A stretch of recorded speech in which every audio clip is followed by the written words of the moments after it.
You wake up to the sound of boots hitting the ground, hundreds of soldiers marching outside your barracks. The cold morning air cuts through the thin window glass. You look down at the uniform in your hands. Just a few weeks ago, you were a civilian. Now, you're about to begin your life as a soldier in World War II.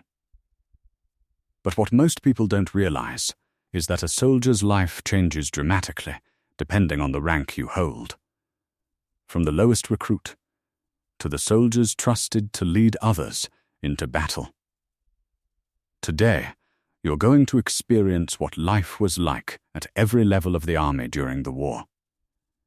And by the end, you'll understand how the battlefield changes a person forever. Your journey begins the moment you arrive at training camp, a massive field filled with rows of wooden barracks. Dozens of trucks unload young men just like you. Some are barely adults, some are confident, most are terrified. An officer shouts orders the second you step off the truck. You line up, you receive your uniform, your rifle, your boots, and from that moment forward, your old life disappears. Training begins immediately. Every morning starts before sunrise, running through mud, climbing obstacles, learning to march perfectly in formation. If you make a mistake, the instructors make sure you remember it, not because they hate you, but because the battlefield will punish mistakes far worse than they ever could. Weeks pass. Slowly, you begin to change. Your body gets stronger. Your reflexes become sharper. And the rifle that once felt strange in your hands starts to feel like part of you. But deep down, everyone in the camp knows one thing. Training is the easy part. Eventually, your training ends, and orders arrive. You're being sent to the front. The train ride lasts for days, hundreds of soldiers packed inside metal wagons. No one talks much. Everyone knows what waits ahead. When the train finally stops, you step onto a battlefield. The first thing you notice is the noise. Artillery explosions in the distance, gunfire echoing across the hills, smoke rising from destroyed buildings. This is no longer training. This is war. As a private, you're at the bottom of the chain of command. Your job is simple.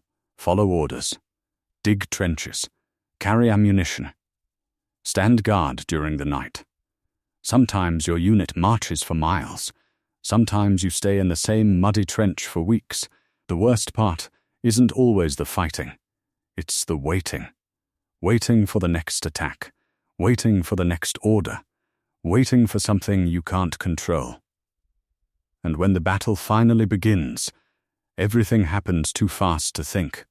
Bullets snap through the air. Soldiers shout commands. Explosions shake the ground around you. Your training takes over. You move, you fire, you survive. And somehow you make it through your first battle. Months pass. And slowly, you begin to understand the battlefield. You learn how to move quietly, how to recognize danger before it appears, how to stay calm when chaos surrounds you. The new soldiers arriving at the front look exactly like you once did.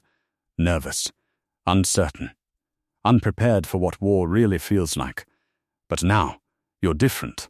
You've survived battles. You've marched through freezing winters. You've fought through ruined cities. The battlefield has become familiar. And without realizing it, you've become the soldier others rely on. When a new recruit panics, you're the one who steadies him. When gunfire erupts, you know exactly where to move. You're no longer just following orders. You're helping others survive. One evening, an officer calls your name. You're being promoted. You're now responsible for a small squad of soldiers. At first, it feels like an achievement. But the reality quickly becomes clear. These men depend on you. Every decision you make matters. Where the squad moves, where they take cover, when they advance. During battle, you're constantly scanning the battlefield, looking for threats, watching enemy movement, trying to keep everyone alive. Sometimes the hardest decision is knowing when to pull back. War isn't about bravery alone. Sometimes survival requires patience, sometimes it requires retreat. But the soldiers in your squad trust you, and that trust becomes the most important responsibility you carry. Years of war begin to leave their mark. Your uniform is worn. Your boots are scarred from countless marches, and the excitement you once felt at the beginning of the war has completely disappeared. You've seen too much, too many battles, too many soldiers who never returned. But you've also learned something few people understand. War isn't the heroic adventure people imagine. Most soldiers aren't chasing glory. They're simply trying to survive another day, another mission, another battle. And as the war continues, that becomes the only goal that matters. Eventually, the war begins to come to an end. The battles grow fewer, the gunfire slowly fades, and one day, the fighting stops completely.